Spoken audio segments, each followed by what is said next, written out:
স্বপ্ন এখনো শেষ হয়ে যায়নি। এখনো কোন অঙ্কে প্লে অফে যেতে পারে কেকেআর? শেষ 5 ম্যাচের কি হিসেব দেখুন।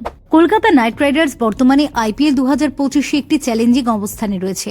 তাদের প্লে অফে যাওয়ার সম্ভাবনা নির্ভর করছে কিছু গুরুত্বপূর্ণ ম্যাচের ফলাফলের উপর।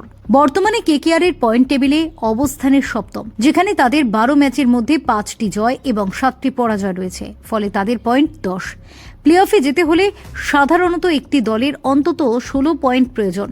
কেকেআর যদি তাদের শেষ দুটি ম্যাচ জিতে 14 পয়েন্ট অর্জন করে তবে তাদের প্লে অফে যাওয়ার সম্ভাবনা থাকবে, কিন্তু এটি খুবই জটিল হবে, কারণ কেকেআর এর পাশাপাশি অন্যান্য দলের ফলাফলও গুরুত্বপূর্ণ।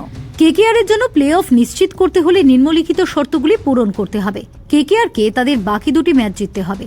লখনৌ সুপার জায়ান্টস এবং মুম্বাই ইন্ডিয়ান্সকে তাদের বাকি সব ম্যাচ হারতে হবে। সানরাইজার্স হায়দ্রাবাদ ও দিল্লি ক্যাপিটালসের কিছু ম্যাচ হারতে হবে। শেষ 5 ম্যাচের ফলাফল কেকেআর এর জন্য হতাশাজনক ছিল। তারা এই 5টি ম্যাচের মধ্যে মাত্র একটি জয় পেয়েছে এবং বাকি 4টি হারিয়েছে। এর ফলে তাদের আত্মবিশ্বাস কমেছে এবং প্লে অফে দৌড়ে প্রবেশ করা কঠিন হয়ে পড়েছে।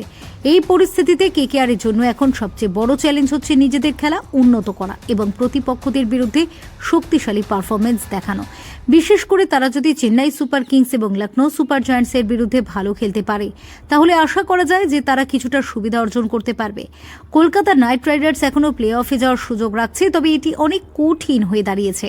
তাদের শেষ দুটি ম্যাচ জিততে হবে এবং অন্যান্য দলের ফলাফলও তাদের অনুকূলে থাকতে হবে। এই মুহূর্তে কেকেআর এর জন্য সঠিক কৌশল গ্রহণ করা অত্যন্ত জরুরি। ফিউরো রিপোর্ট, TV7 বাংলা।